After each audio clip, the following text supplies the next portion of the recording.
Good evening and welcome to our panel discussion for Life Interrupted, a documentary film featuring empowering stories of breast cancer survivors told through unflinching graphic imagery from the survivor's perspective. My name is Mary Joy Garcia-Dia, and I am the president of the Philippine Nurses Association of America, and I will be your host for today's event. Before we get started, I'd like to cover a few housekeeping items. As you entered the Zoom platform, you were muted and will continue to be muted throughout the event. To engage with our interactive panel, please use the Q&A chat feature located at your toolbar below. Throughout today's discussion, we will continuously monitor questions and comments from Zoom's Q&A feature for our panelists to respond to. Our panelists will respond to as many questions as they can during our time together, but we regret that not all questions may be answered due to time constraints. Today's program will be available in English, Mandarin, and Cantonese. To select the language of your choice, please navigate to your Zoom toolbar and click on the globe icon. We also have closed captioning available in English, which you can activate by clicking the CC icon in the toolbar. If you need assistance or have any technical issues, please contact our team through the Q&A feature. At the end of today's program, you will be directed to our online survey. We hope you will share your thoughts on the format and platform to help us improve. We will be recording the panel discussion and posting the recording on AHC's and NNLM's YouTube channels. We will send out a link to the recording to all event registrants within 1 week. The Asian Health Coalition is proud to be partnering with the network of the National Library of Medicine and filmmaker and breast cancer thriver, Paula Mozen, to offer a virtual film screening and today's panel discussion to increase awareness and understanding of the broad impact of breast cancer on Asian American communities that have been and continue to be underrepresented in biomedical research. To connect precision medicine and medical research with finding cures and treatment of breast cancer, and to increase awareness of health information resources provided by the National Library of Medicine and of the National Institutes of Health All of Us Research Program. To tell you more about the All of Us Research Program, I would like to introduce Angie Gonzalez, who will spend a few minutes sharing what the All of Us Research Program is and how it can help AAN HPI communities. Welcome, Angie. Thank you so much, Mary Joy. Hi, everyone. My name is Angie Gonzalez, and I'm with the National Institutes of Health's All of Us Research Program. I'd like to thank the network of the National Library of Medicine and the Asian Health Coalition for having us in this exciting discussion about the life-interrupted film, breast cancer, and the impact it has on all of us. During my presentation, I'll discuss a little bit about what DNA is and what researchers can learn from it, what the All of Us Research Program is, and how improving the future of health can start with you. So what is All of Us?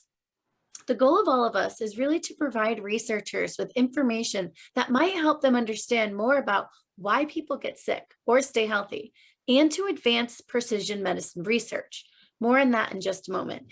Health research can only help people of all backgrounds if people of all backgrounds get involved. A 2017 FDA report finds that only 2.1% of clinical trials testing new medications and medical technologies in the US included people of Asian descent.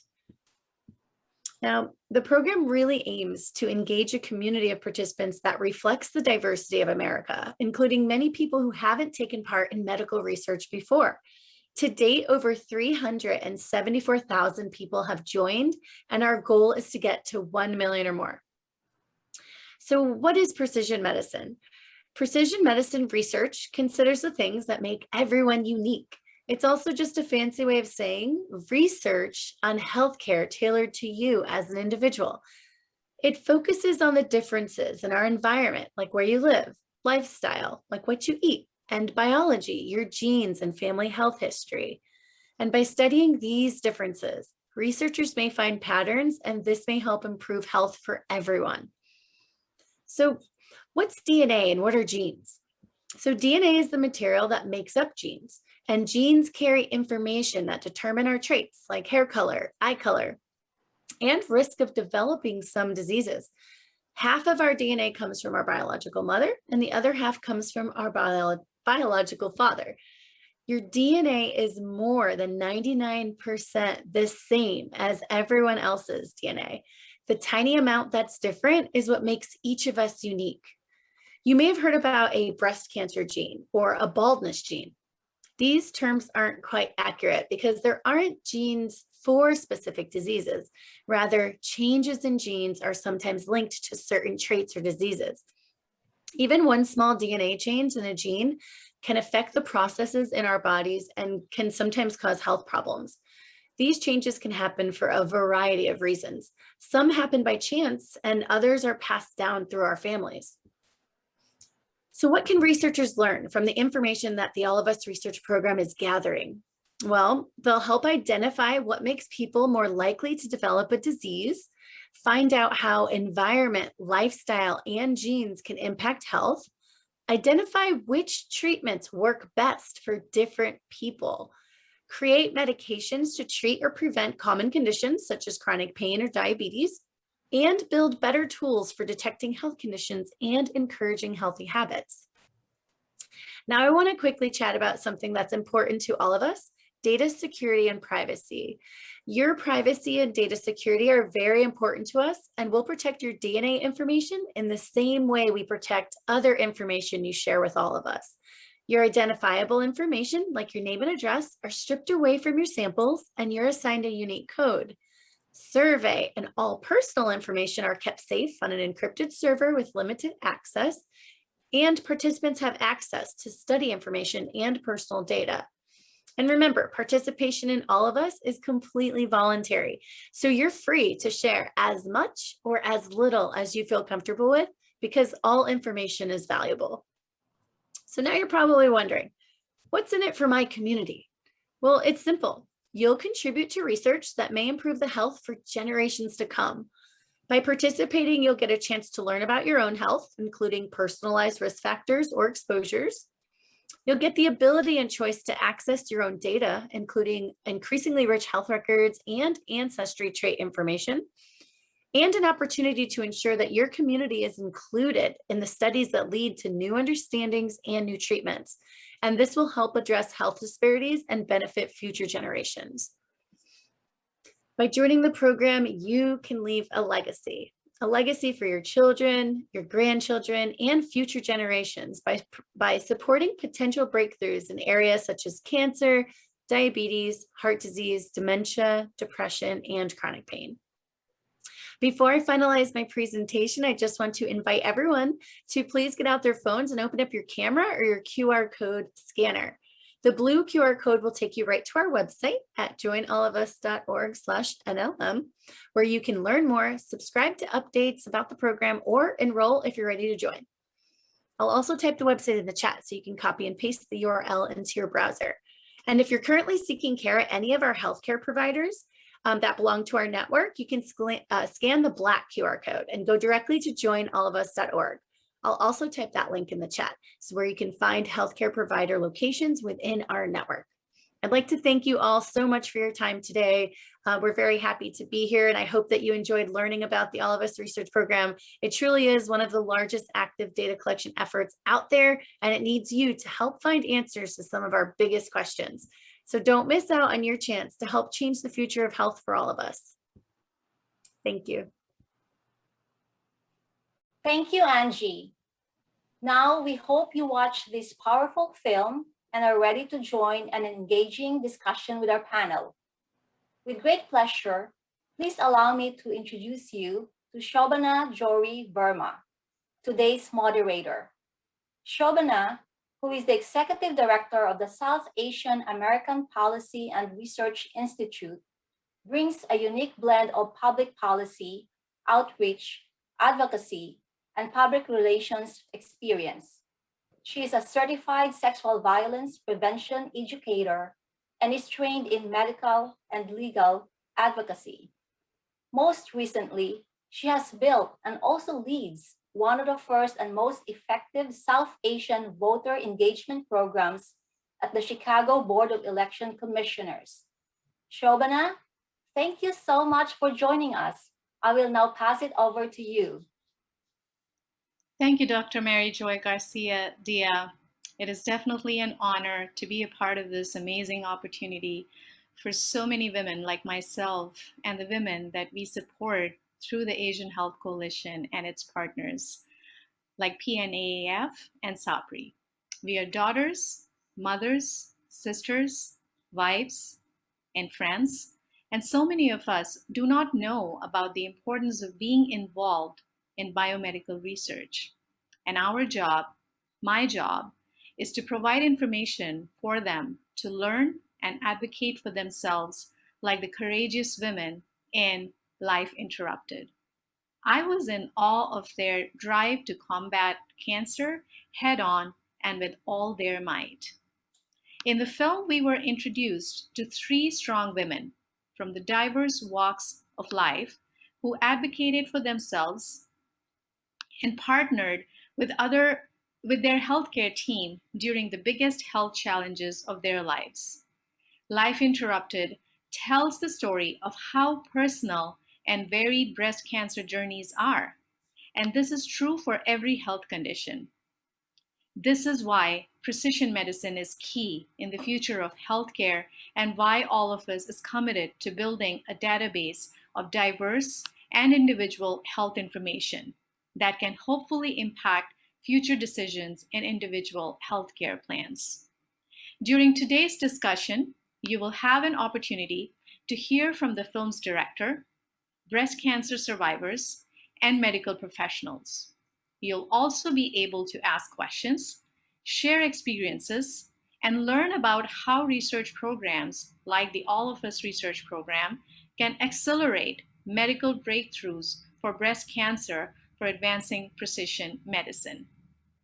We hope you will walk away with a better understanding of how the program can be a spark for positive change in research and why it is important that communities underrepresented in biomedical research have an opportunity to contribute to and benefit from health studies.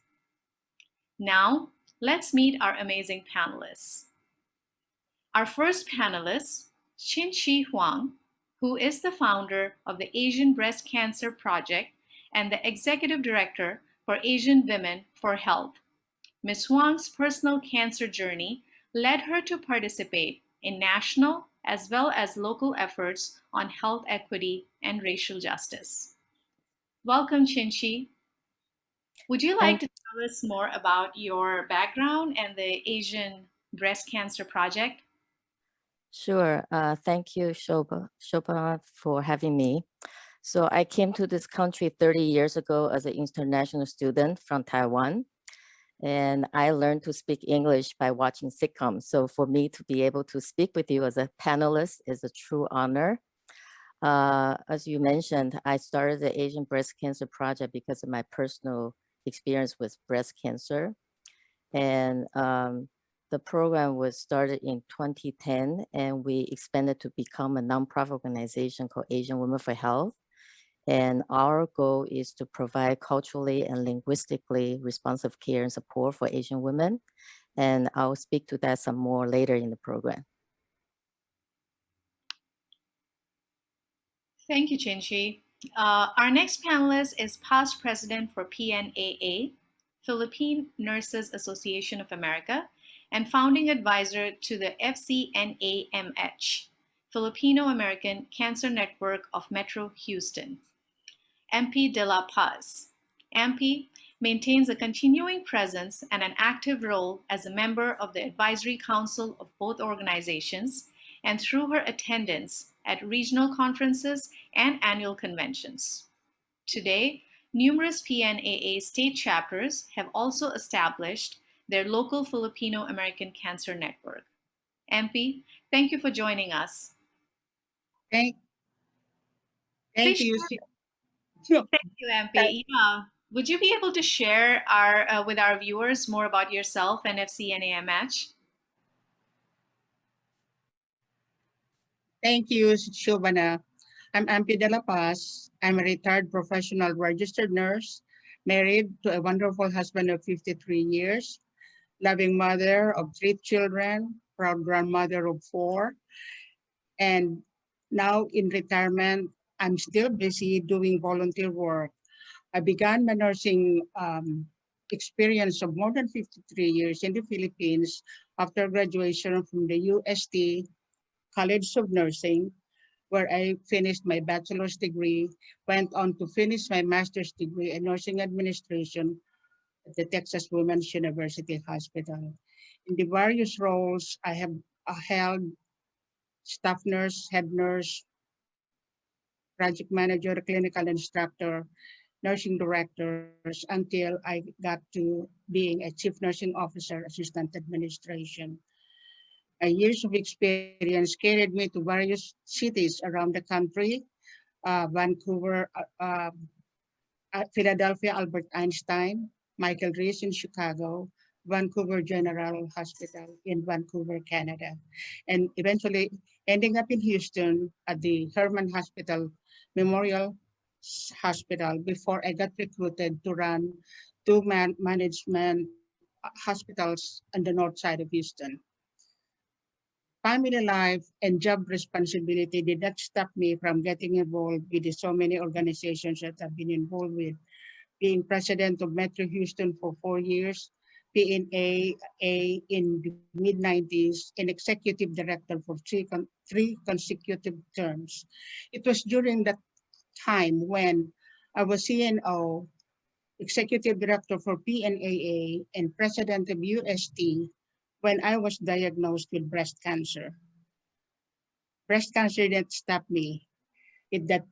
I did not allow it to derail my family life, nor my professional dream and ambition to do what I love to do and to do what I do best.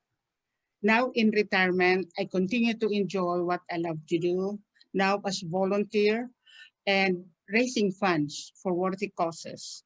I also volunteer to our parish church, Mary Queen in Friendswood, Texas, doing the same thing, crocheting hats, sponsors, and shawls for donations to hospitals, nursing homes, homeless, cancer patients, teenage victim of child trafficking, and so on.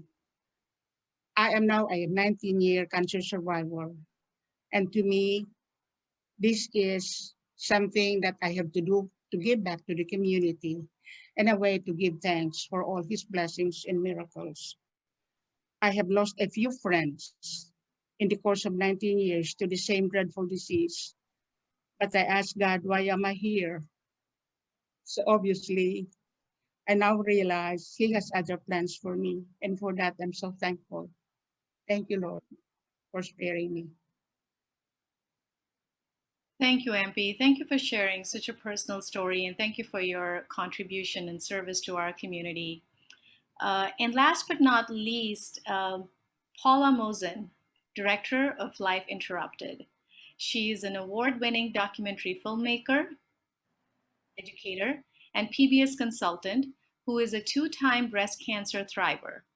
Paula, Life Interrupted is a phenomenal, honest journey about breast cancer and the courageous women who fight it each day. Please take a few minutes to share a bit more with our viewers. Thank you for that lovely introduction, and I'm delighted to be here today with everyone. I'll just start with testing positive for the big C was a truly shocking experience.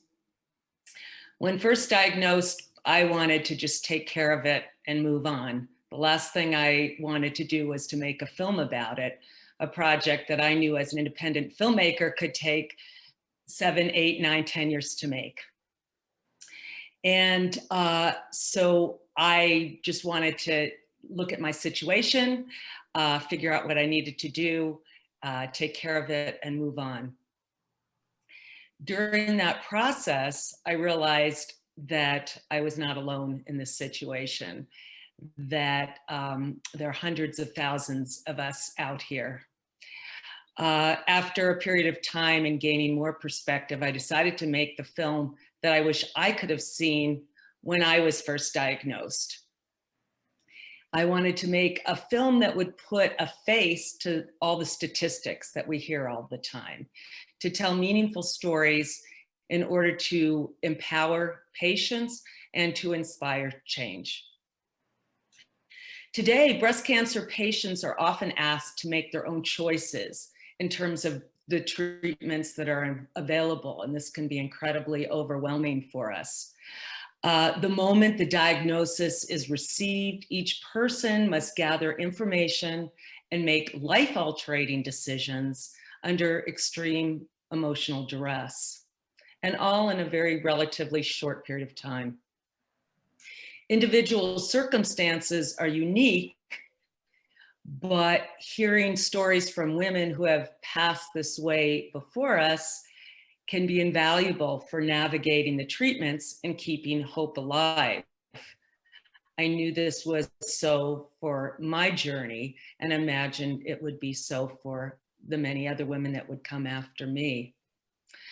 I believe that knowledge is power, and the successful prevention and treatment of breast cancer depends upon this. Back to you, Shobhana. Thank you, Paula. Thank you so much for sharing. And we will learn more as we move forward with the program. And now that we've met all our panelists, let's get started with the conversation. And Paula, I'd like to start with you. What inspired you to make such a transparent, intimate, and empowering film?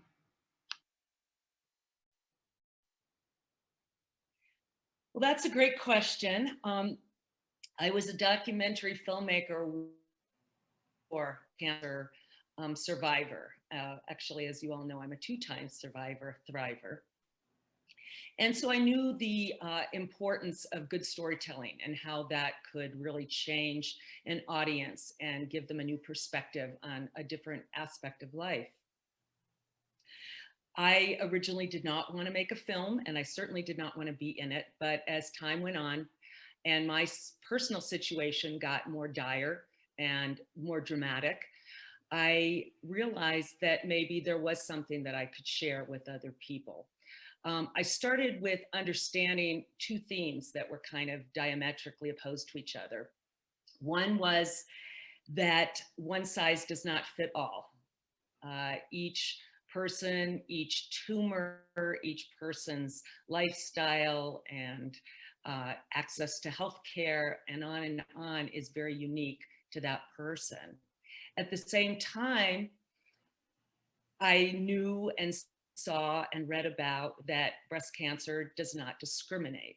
It is everywhere, and it affects every woman in every walk of life, geographically, culturally, racially, economically, and so forth. Now, breast cancer does not discriminate, but access to health care can and does. And that's one of the reasons why we're having this panel discussion today. And so keeping those two ideas in mind kept me on this sort of path in making the film. I wanted to explore both of those. And I wanted to share stories of women for myself and for others who had traveled this road before. I wanted to share different stories to show how, you know, we can all have something similar and yet deal with it very differently. I wanted to use the film to orient people to the authentic experience of breast cancer. Breast cancer, as the other women on this panel know who have experienced it, it's a harsh reality. It's not clean, it's not simple, it's not pretty and pink.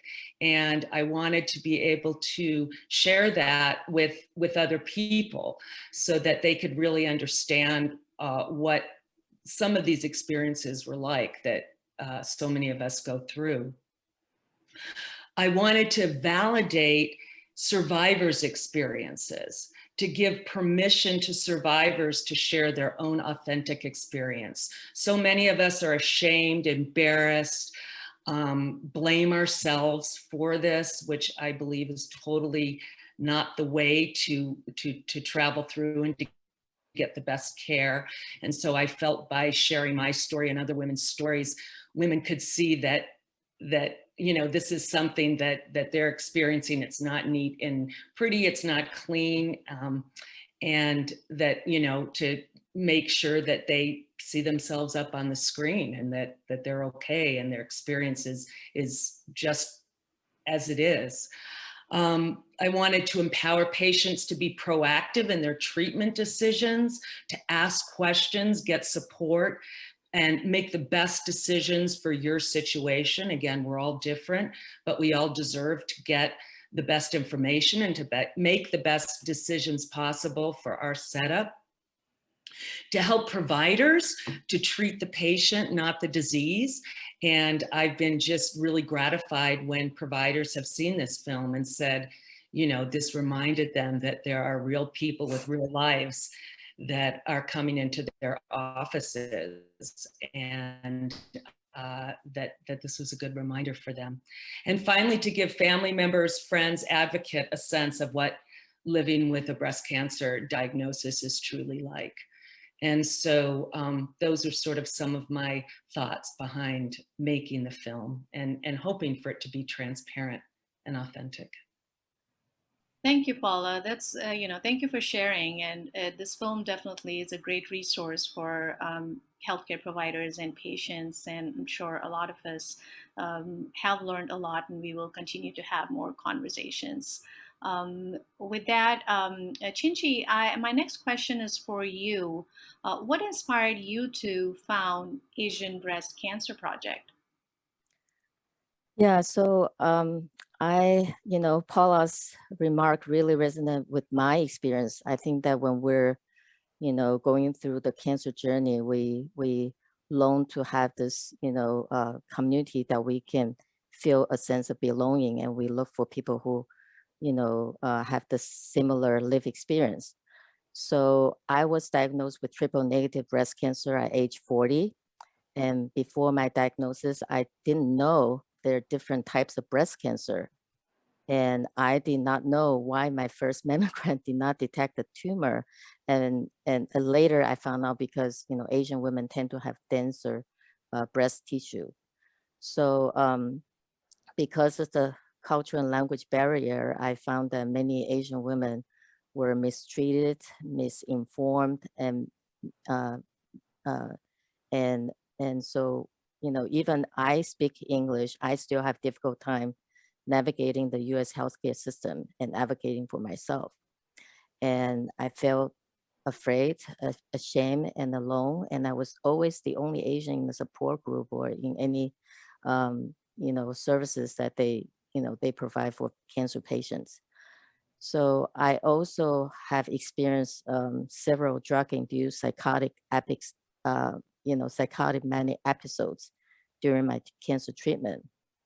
So I always tell people that the scariest thing that happened to me was not about losing my hair, my breast, or even my life. It was about losing my mind. And as I did more research, I learned that breast cancer rate is increasing among Asian women, and yet we have the lowest screening rate when compared to other populations. So I founded the Asian Breast Cancer Project to provide culturally and linguistically responsive care and support for Asian women so we can stay informed and healthy. And that's why. Thank you, Chien-Chi. That's a very important point about culturally and linguistically competent care. As women representing ethnic minorities, I think that's a very important point you brought up there. Ampy, as a nurse, can I ask what advice you would give someone who's newly diagnosed? Yes, thank you. As a nurse, I have had the experience of giving advice to patients who are newly diagnosed with cancer, various types of cancer. But I have personal affinity in giving advice to women who have had breast cancer because of my personal experience in going through that same journey years ago. Top and foremost is to cope. How do you cope with the initial shock? A cancer diagnosis is a bombshell. It sends your world come crashing down. It is earth shattering. But the thing that I tell the patient or whoever I am with is a cancer diagnosis is not a death sentence. There are so many modern treatment modalities, so many treatment choices that somebody with diagnosis of breast cancer nowadays have options. So coping with the initial stress. Now we all have different personality makeup.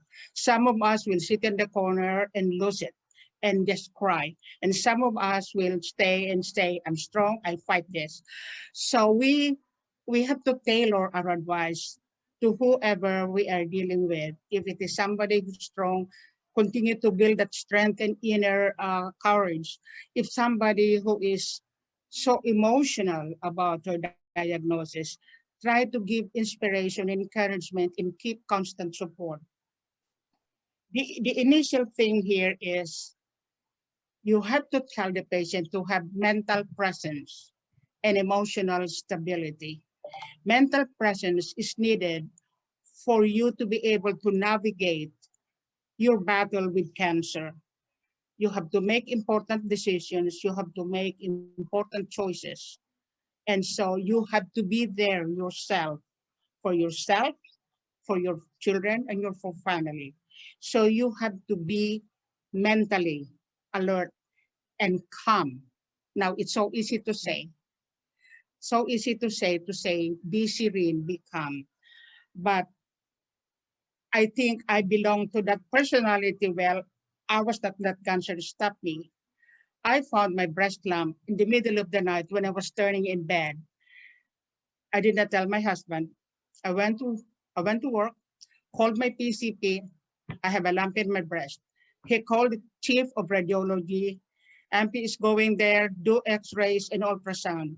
By 10 a.m., I have my diagnosis. I didn't know that they did inner workings. I was scheduled for a biopsy that same afternoon, and they called me, when are you ready to go to the OR? I said, for what? They will do you, but I said, no, no, no, no. I haven't told my family. My husband doesn't know this.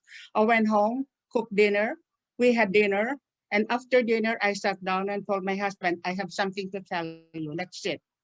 It was during the time that I was trying to tell him about my breast cancer that my daughter, who was in the Navy at that time, called to check on us. And my husband, without so much ado, said, we're not good. Your mom has a lump in her chest, in her breast. And my daughter, who is an engineer, thought I had a bad fall and was all bruised up. So I have to deal with her on the phone and I have to tell the other children. So the initial shock continues on to your family, to your husband, to your relatives and friends. Among Asians, especially the Filipinos, we're very secretive. We don't want our neighbors, we don't want anybody outside of the family to know we have cancer, like it is our fault. We feel guilty about it. That was not the case with me. And that's why my nursing director said, are you sure you're Filipino? Because you have a different characteristic than most others. I sat down and told the whole PNAA and told the whole UST, I have breast cancer. I need prayers. Prayers and meditation. Prayer for serenity, meditation, cancer support group. They are all in the list of your advice. Seek out a cancer support group. And then, of course, after you inform your family, you have to deal with your employer if you're still involved. So you will have supportive employer and maybe not supportive employer. You have to deal with the HR for your insurance, for medical coverage, how much coverage they will do. So you need a strong support system. Going back to that mental presence, If you have that, you will be able to make intelligent decisions in the choice of your physicians. I was fortunate that we have MD Anderson here in Houston, and through friends, I was quickly ushered into the hallways of MD Anderson. I had the surgeon, I have the oncologist, but I didn't like the oncologist that was assigned to me. He was uncaring. He had no sense of humor. He never even greeted my husband when we visited. So I did not like that. I want a physician, a doctor who will treat me as a person, my family, ex- explain what he's about to do, has to be caring. So I asked for a change of physician and I got it. Then you have to make sure the choice of the right hospital. You have to go to a hospital that has a complete range of services so that you don't have to go to different locations for this procedure, for that test, or for that biopsy. You go into one same place. The next is educate yourself. There's so much information out there. Surf the internet, read up on journals and things. Because if you are educated, you know information about your illness, you can make intelligent decisions and have intelligent discussions with your physicians so that jointly you can make the best decision and choose the best treatment modality. And lastly, journaling. I would advise anybody with any type of cancer keep a journal to write down in chronological order the day you were diagnosed and so on, your visits, your doctors, procedures, etc. Those are all the important things that a newly cancer patient should know. Thank you. Thank you, Ampy. That was really powerful. And I'd like to share, as you're sharing such your personal stories, I'd also like to share some of our viewers who are sharing their comments because we're listening, women are listening. So thank you. So one of our viewers says, Miss Ampy, what an inspiring journey. Something to model courage and inspiration. So thank you. And Thank you. actually, as a follow-up question to just what Ampy said, in terms of discovering the lump herself in the middle of the night, a question from one of our viewers, I think it's worth asking right here, is it appears that breast cancer is now occurring more frequently in women younger than 40 years old. How can we advocate for mammogram guidelines be changed to a younger age like 30 years old, especially when the lumps are not palpable by breast exam? Would you like to share your thoughts on that? Yes, statistics shows that breast cancer is occurring more frequently now in younger women. Look at the way we live now. Younger women, their lifestyle is so different from years back when during our time, there is the alcohol use, the smoking, the use of hormones and all these drugs, and our environment. We are surrounded by chemicals. The food we eat, the water we drink, the air we breathe. There are so many chemicals out there. Even the lawn gardening products that we use, there is chemicals there. So the incidence of breast cancer in younger women is more uh, more pronounced now than it was before. So I would advocate even for those with no cancer history, they need to go for pre-screening for biomarkers because of the gene mutation. You don't know whether, like myself, I did not have any history of family cancer. I was the only, very first one diagnosed. To this day, I'm still the only one who had been diagnosed with breast cancer. Can that's excellent. And I just wanted to add in that I speak with a lot of young women online and also spoke with them during the film. And I can't tell you how many people said their doctor said they were too young. Even in Debbie's story, her doctor says, oh, you're too young, that can't be a lump. And over again, the women have had to go back and say, yes, I need you to do this diagnostic. I need you to look at me. And I think young women in particular have to be extra, extra strong in that, and just, again, that advocate for yourself, because that's how these things are found. So that was excellent what you were saying. Yeah, and I like to add to that too, because many breast cancer survivor I talked to, they actually found out about the lump by themselves, not through mammogram. And as myself as an example, when I did my first mammogram, they didn't even detect the tumor because we have denser breast tissue. And so I think that, yes, we should advocate for changing the policy to lower the age, but also we should resort to teaching people how to do breast self-exam. I know that right now they don't advocate for that, but I think that the things that your body the best. So if you feel that your breast feel differently, you should definitely talk to your doctor about that.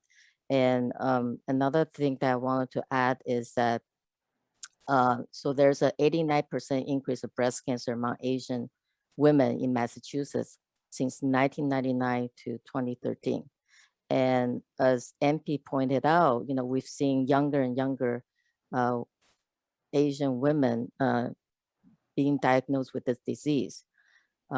So I think that a research program like all of us will be very helpful, because then we'll be able to provide key information for the prevention, intervention, and treatment for the most commonly diagnosed cancer for Asian women. Thank you for sharing that. Ampy, would you like to add anything? Because Yes, I forgot to mention obesity. We see a lot of younger women now who are overweight because of the food we eat. We eat a lot of food that has no nutritional value. All it does is add to our weight. And aside from that, we also have exposure to like the hormones. Of course, I don't think people are using the DES now, the diethylestilbestrol, but those who have had menopause, they are on the hormone replacement therapy. Exposure to radiation, okay? Low vitamin D levels, that is a risk for breast cancer. Breast cancer risk, I read an article that says, breast cancer risk is just because you are a woman. By just being a woman is already a cancer risk. And secondly, you're growing, aging is a cancer risk. Women are living to older age now, so there are more cancer. And they say, increased cancer rate because there is more awareness. There are many more mammograms now done than in previous years. There are people going for pre-screening for biomarkers, so the rates are increasing. I read something last night that for this year, there will be 266,120 women who will be diagnosed with invasive breast cancer, compared to 63,960 non-invasive. The rate for women to develop breast cancer is currently as 12 to 13%, and that translates to 1 in every 8 women will be diagnosed, compared to men with 1 compared to one man or in 833 men. See how it occurs. And I would like to comment on Chien-Chi's comment about Asian women developing breast cancer. The latest statistics that I read is cancer has increased among Asian women, most predominantly in the Philippines. The Philippines now is the top among the Asian countries to have breast cancer. And they say that the 10-year survival is only at 57%, which is very much lower compared to other growing countries. So how do we account for that? You know, like I will go back to the culture. You know, Filipino women are very modest, are very reticent about going for pelvic exams, for breast exams. So they tend not to go for those annual exams. So what happens is there is no early screening, there is no preventive, I don't know if they do self-exam, but when they go and see a doctor, it is in the late stages. So that's why the mortality rate is very high. So the lack of awareness is working against us.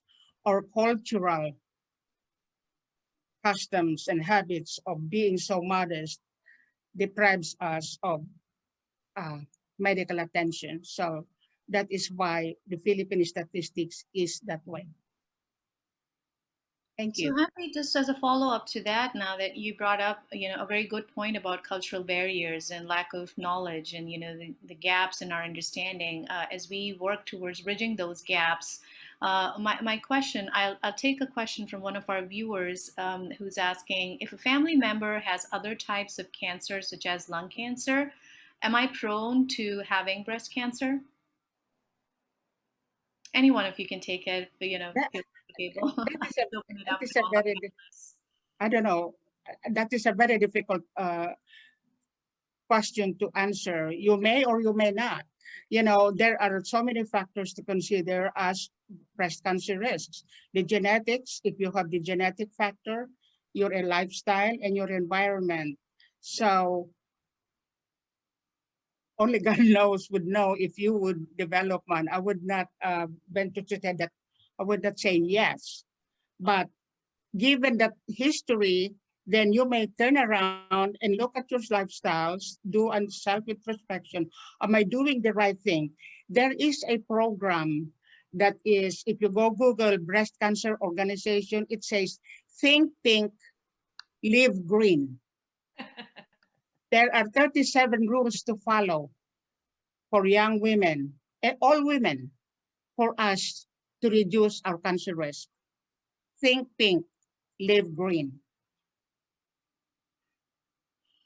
Thank you. And so with that, that's a very important point. And I would then, I have a question for you, Paula, and this is from one of our viewers. Paula, in the movie, you check your family tree and you mentioned that the incidence of cancer can happen to the next generation.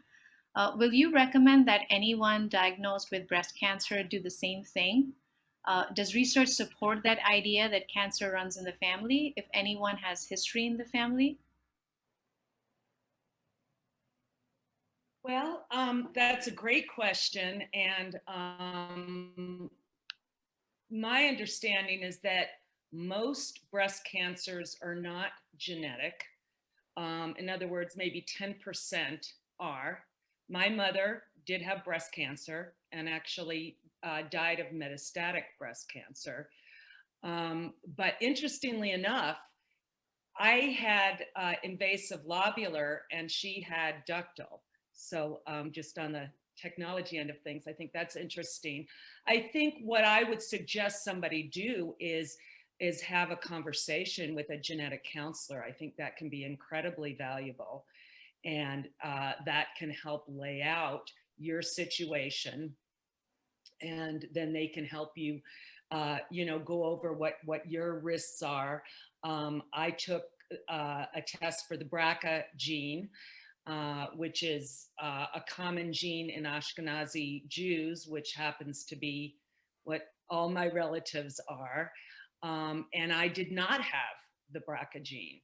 So again, sort of things that, I think that I think it's interesting to take these tests instead of just, making assumptions. But the first step is to meet with the genetic counselor.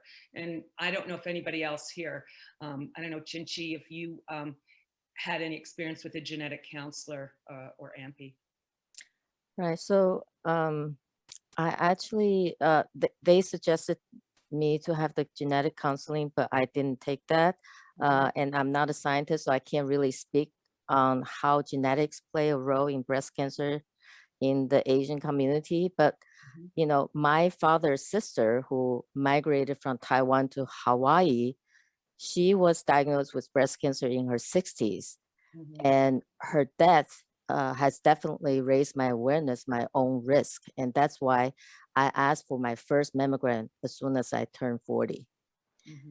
And another thing is that, you know, as you all mentioned, is that, you know, about 70% of women diagnosed with breast cancer have no significant family risk factors. So it's important for us to investigate and see how the environment plays a role. And a few years ago, our organization did a conference on social determinants of health, because your zip code is equally important as your genetic code, as Ampy, you know, pointed out. And we know that many Asian women work in industries that expose them to toxic chemicals, like, you know, nail salons, dry cleaners, restaurants, and, you know, hotel, you know, the cleaning crews. So because we're expected to, you know, as Asian women, we're expected to put other people's needs before our own. We you know, we see that, you know, often the stress, you know, can manifest into physical illness for us. So yeah, so that's something that I think that people need to think about, is the mind-body connection. Thank you for sharing that. Yeah, Paula, would you like to add anything? I know you highlighted. I'm going to your add one quick experience. thing when you said about Asian women putting themselves first. And I think, you know, a layer below that, I think women in general tend to put themselves, I mean, Asian people putting themselves last, women putting themselves last, putting your family, your husband, your children first. And so I just wanted to underscore what you said, and that I think it's really important that, you know, every woman take the time to get screenings, to make sure that she sees a doctor who she can communicate with, because I think we tend to, you know, do for others and not do for ourselves. So I just wanted to underscore that. That's all. Thank you. And, you know, we are, I hear that, you know, the environmental causes and, you know, cultural barriers and linguistic barriers and the lifestyle and our environment, all of these do matter in terms of the health outcomes that we have in our lifetime.